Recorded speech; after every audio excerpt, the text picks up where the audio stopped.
کلام کی تلاوت کریں گے۔ مکاشفہ دوسرا باب اس کی 8ویں آیت سے 11ویں آیت تک سمرنا کی کلیسیا کو پیغام، اور سمرنا کی کلیسیا کے فرشتہ کو یہ لکھ کہ جو اول و آخر ہے اور جو مر گیا تھا اور زندہ ہوا، وہ یہ فرماتا ہے کہ میں تیری مصیبت اور غریبی کو جانتا ہوں، مگر تو دولت مند ہے، اور جو اپنے آپ کو یہودی کہتے ہیں اور ہے نہیں بلکہ شیطان کی جماعت ہے، ان کے لعن طعن کو بھی جانتا ہوں۔ جو دکھ تجھے سہنے ہوں گے ان سے خوف نہ کر۔ دیکھو ابلیس تم میں سے بعض کو قید میں ڈالنے کو ہے تاکہ تمہاری آزمائش ہو، اور 10 دن تک مصیبت اٹھاؤ گے، جان دینے تک بھی وفادار رہ تو میں تجھے زندگی کا تاج دوں گا۔ جس کے کان ہوں وہ سنے کہ روح کلیسیاؤں سے کیا فرماتا ہے۔ جو غالب آئے اس کو دوسری موت سے نقصان نہ پہنچے گا۔ خداوند کے زندہ کلام کے پڑھے جانے، سنے جانے اور اس پر عمل کرنے والے سب مبارک ہوں، آمین، ہاللیلویہ۔ عزیزو، جیسا کہ ہم نے اسٹڈی کیا، اس چرچ کی خاص باتیں ہم نے دیکھی کہ یہ وفادار چرچ، یہ مظلوم چرچ جس نے بہت سی مصیبتیں، اذیتیں اٹھائیں، شہادتیں دی گئیں، اس کے باوجود یہ چرچ زندہ رہا، نہ صرف زندہ رہا بلکہ وفاداری کے ساتھ ڈٹا رہا، بار بار تلخ اذیتوں کا، ظلم کا سامنا کرنے کے باوجود قائم رہا۔ اس لیے خداوند نے جب چرچ کو مخاطب کیا تو اس نے اپنی اس خصوصیت کو سامنے رکھا، میں جو اول و آخر ہوں، جو مر گیا تھا اور زندہ ہوا۔ یعنی کہ خداوند نے کہا جو اپنی جان بچائے گا وہ کھوئے گا، اور جو میرے لیے اپنی جان کھوئے گا وہ اسے پائے گا۔ دنیا میں سب سے بڑا ٹارگٹ ابلیس کا ہے خدا کے لوگ، چرچ۔ تو عزیزو، ابلیس نے شروع سے چرچ کو تنگ کیا، اور جیسا کہ لاسٹ ٹائم میں نے ذکر کیا تھا کہ جب وفادار لوگوں کے ساتھ، ایمانداروں کے ساتھ دنیا میں کوئی بھی زیادتی ہوتی ہے، ظلم ہوتا ہے، ناانصافی ہوتی ہے، یعنی کہ آپ سچائی پر ہو، حقیقت پر ہو اور انصاف پر ہو، پھر بھی آپ کو انصاف نہیں ملتا، یا آپ کو تکلیف دی جاتی ہے، پریشانی ہوتی ہے، ظلم ہوتا ہے، مارا کوٹا جاتا ہے، اور اس طرح کی بے شمار ہمارے اپنے سامنے مثالیں ہیں۔ ہسٹری بڑی بڑی ہے، اور ریسنٹ ہسٹری میں بھی اگر آپ ارد گرد دنیا میں نظر ڈالیں گے، ایسا بہت کچھ ظلم مسیحیوں کے ساتھ اتر رہا اور ہو رہا ہے۔ لیکن جیسے میں نے آپ کی تسلی اور اطمینان کے لیے بتایا تھا کہ خدا ایسا ہونے دیتا ہے، اور اس کی وجہ کیا تھی، میں نے ایوب کا حوالہ دیا تھا آپ کو کہ خدا اگر انٹروین نہیں کر رہا، مداخلت نہیں کر رہا، اور بہت سارے سچے ایماندار مسیحی اپنی جانوں کا نذرانہ پیش کرتے ہیں، تو اس میں خدا کا ایک بھید ہے جس کو ہمیں سمجھنا بہت ضروری ہے۔ ہر وقت اس بات سے ہی پریشان نہیں ہونا کہ ہم پہ آزمائش کیوں آئی، مصیبت کیوں آئی، خداوند نے کیوں نہیں روکا۔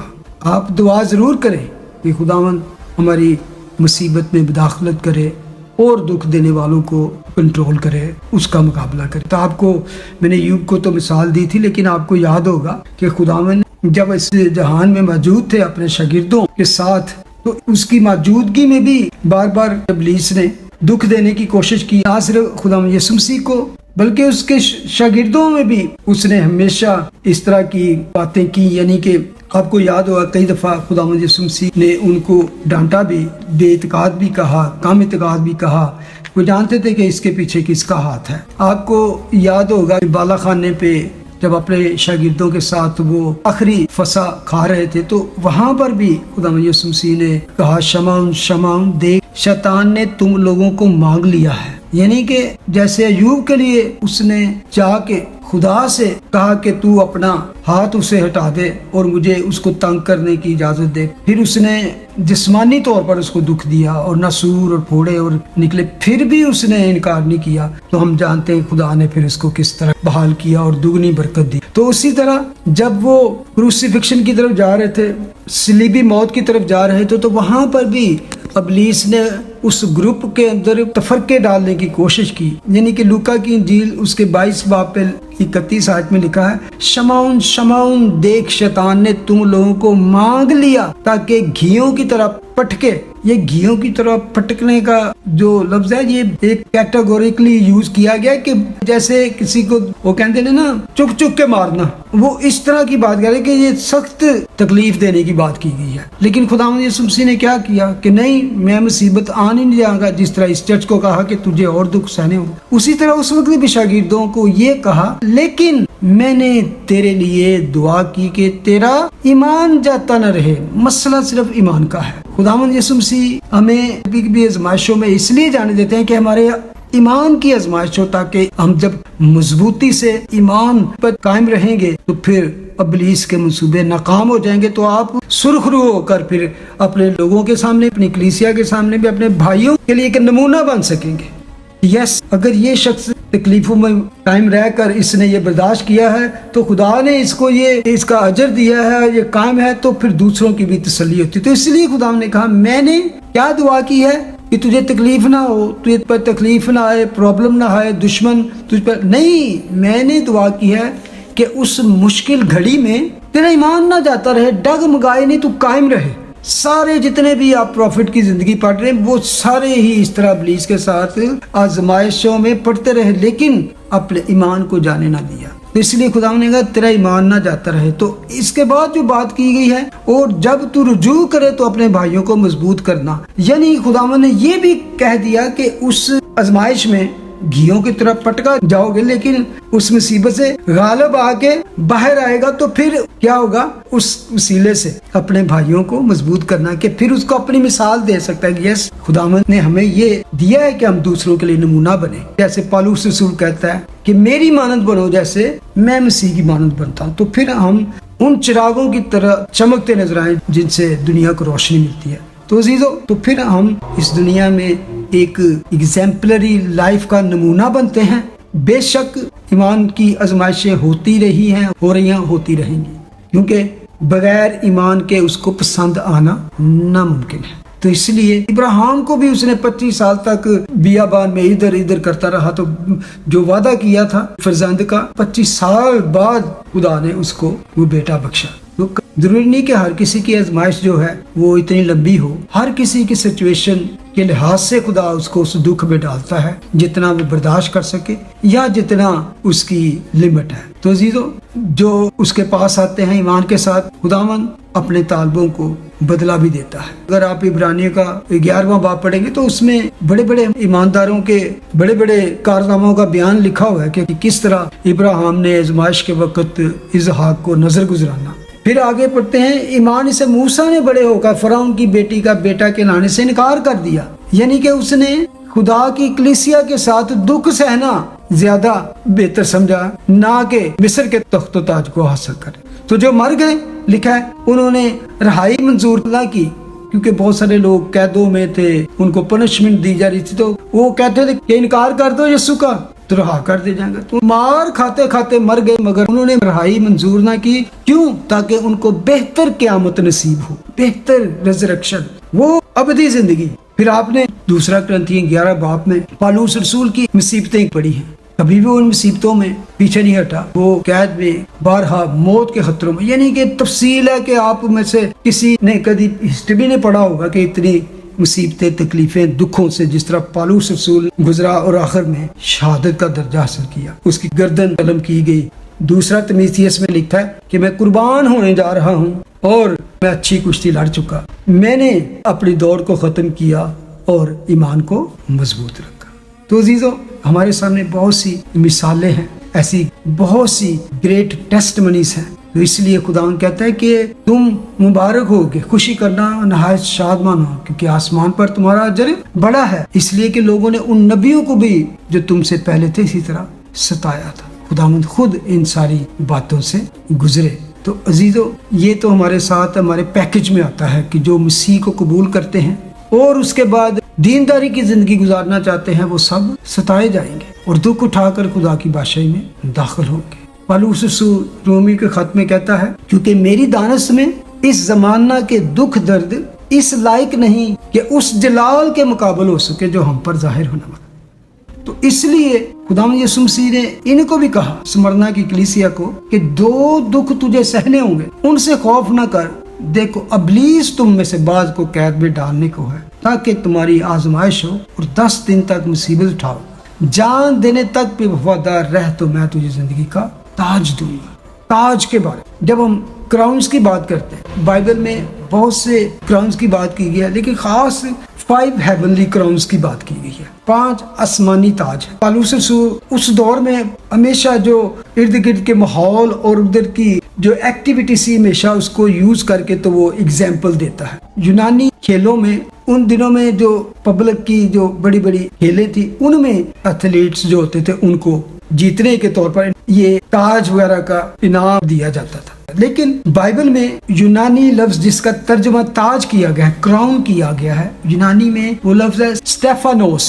یہ اصل میں لیا گیا ہے اسٹیفن دی مارٹر، جو پہلا شہید تھا نا اسٹیفن، جسے ہم اسٹیفنس کہتے ہیں، اس سے ماخذ کیا گیا یہ لفظ ہے اسٹیفانوس۔ اسٹیفنس شہید کی شاہی بیج کے طور پر سیڈ آف رائلٹی کا نام دیا گیا، تو اسی نام سے اس کو اسٹیفنوس کہا جاتا۔ اسی لیے اس کو اس نے اس طرح کی علامت کے ساتھ جوڑا جو آسمانی انعامات ایماندار لوگوں کو ملیں گے، جس کا خدا نے اپنے وفادار لوگوں کے ساتھ وعدہ کیا۔ جو 5 آسمانی تاجوں کا بائبل میں تذکرہ کیا گیا ہے جو ایمانداروں کو دیے جائیں گے، اس میں ہے غیر فانی تاج، خوشی اور فخر کا تاج، جلال کا تاج، راست بازی کا تاج، زندگی کا تاج، غیر فانی تاج یعنی نہ مرجھانے والا تاج۔ پہلا کرنتھیوں 9:24 سے 25 آیت اگر پڑھیں تو اس میں پالوس رسول ذکر کرتا ہے، کیا تم نہیں جانتے کہ دوڑ میں دوڑنے والے دوڑتے تو سبھی ہیں مگر انعام ایک ہی لے جاتا ہے، تم بھی ایسے ہی دوڑو تاکہ جیتو۔ یعنی اس وقت ایسی کھیلیں ہوتی تھی، آج بھی جیسے اولمپکس وغیرہ ہوتی ہے، تو یہ سارے یونانی لوگوں کی جو بڑے بڑے اسٹیڈیم تھے وہاں سے یہ سارا کچھ شروع ہوا تھا۔ 25 آیت میں لکھا ہے اور ہر پہلوان سب طرح کا پرہیز کرتا ہے، یعنی کہ جب وہ پریکٹس کر رہا ہوتا ہے میچ میں جانے کے لیے، اس دوڑ میں جانے کے لیے، تو لکھا ہے وہ ہر طرح کا پرہیز کرتا ہے۔ آپ آج جا کے دیکھیں کہ جو فٹ بالر ہیں، کرکٹر ہیں، ریسلر ہیں اور جو طرح طرح کے جتنے بھی جو ایون ریس دوڑتے ہیں، ہر طرح کی پرہیز ہوتا ہے، جس میں وہ کوئی ڈرگز نہیں لیتے، شراب نوشی نہیں کرتے، زیادہ کھاتے پیتے نہیں ہیں کہ موٹے نہ ہو جائیں، دوڑ نہ سکیں، یا پھر کوئی نیند پوری نہیں لیتے، اپنا ہر چیز کا ٹائم ٹیبل ہوتا ہے، ڈائٹس ہیں اور فٹنس کے کتنے کتنے بڑے بڑے اس طرح کے ادارے ہیں، آج تو بڑی بڑی مشینیں ہیں، تو وہاں پہ جا کے اپنے آپ کو فٹ رکھنے کے لیے بہت کچھ کرتے ہیں۔ میں اس تفصیل میں نہیں جانا چاہتا، لیکن اس کا مطلب یہاں پہ یہ ہے کہ جو اتنا پرہیز کر کے اتنی چیزوں سے اپنے آپ کو باز رکھ کے، یعنی کہ ایک ٹارگٹ ہوتا ہے ان کی نظر میں، ایک فوکس ہوتا ہے کہ ہم نے یہ ساری چیزیں اس لیے نہیں کرنی کہ ہماری باڈی جو ہے فٹ رہے، ٹھیک رہے، کسی قسم کی اس میں پرابلم نہ ہو، کھانے پینے سے یعنی کہ فزیکل ایسی کوئی بیماری آ جائے، تاکہ ہم جب دوڑیں تو ہم جیتنے کے لیے دوڑیں۔ تو کہتے تم بھی ایسے ہی دوڑو تاکہ جیتو۔ ٹھیک ہے، تمہاری جیت میں اور ان کی جیت میں کیا فرق ہے؟ وہ کہتا ہے وہ لوگ تو مرجھانے والا سیرا پانے کے لیے کرتے ہیں، پتوں کا ایک کراؤن ملے گا، وہ طرح سے وہ سمبل ہوتا تھا، باقی نام تو ملتے تھے لیکن ایک سمبل ہوتا تھا کہ وہ تو مرجھانے والا صحرا پانے کے لیے، تاج پانے کے لیے ایسا کرتے ہیں، لیکن ہم اس صحرے کے لیے کرتے ہیں جو مرجھاتا نہیں ہے، جو نہیں مرجھاتا۔ ہم جو دوڑ رہے ہیں وہ تاج ہمیشہ تر و تازہ رہے گا، اب تک وہ قائم رہیں گے، وہ کبھی مرجھائے گا نہیں۔ تو وہ اصل میں یہاں پہ جو اس کی خاص بات ہے تاج پہ کم ہے، بلکہ اس کی یہ ہے کہ ہم ہر طرح کا پرہیز کریں اور اس دنیا کی غلط باتوں سے، غلط روشوں سے، بری باتوں سے، ایسی کمپنیوں سے بچ کر رہیں۔ یہاں تو اس نے صرف اپنی جسمانی بدن کے پرہیز کا بات کی ہے، لیکن خداوند ہمیں جسمانی کے ساتھ روحانی پرہیز بھی سکھاتا ہے کہ ہمیں کیا پرہیز کرنا ہے۔ کہ جیسے زبور کی کتاب میں ہم پہلا زبور ہی جب پڑھتے ہیں تو وہاں بڑی خوبصورتی سے انہوں نے بیان کر دیا ہوا ہے پہلے زبور میں کہ جو راست باز آدمی ہے وہ کیا کرتا ہے، مبارک ہے وہ آدمی جو شریروں کی صلاح پر نہیں چلتا، خطا کاروں کی راہ میں کھڑا نہیں ہوتا، ٹھٹا بازوں کی مجلس میں نہیں بیٹھتا، یعنی کہ یہ باتوں سے راست باز آدمی باز رہتا ہے تاکہ اس کی روحانی جو زندگی ہے اس پر فرق نہ پڑے۔ شریروں کی وجہ سے منع کیا ہے، خطا کاروں سے منع کیا گیا، ٹھٹا بازوں کی مجلس میں نہیں بیٹھتا۔ ایسی مجلسوں سے، ایسے لوگوں سے، ایسی کمپنیوں سے خدا نے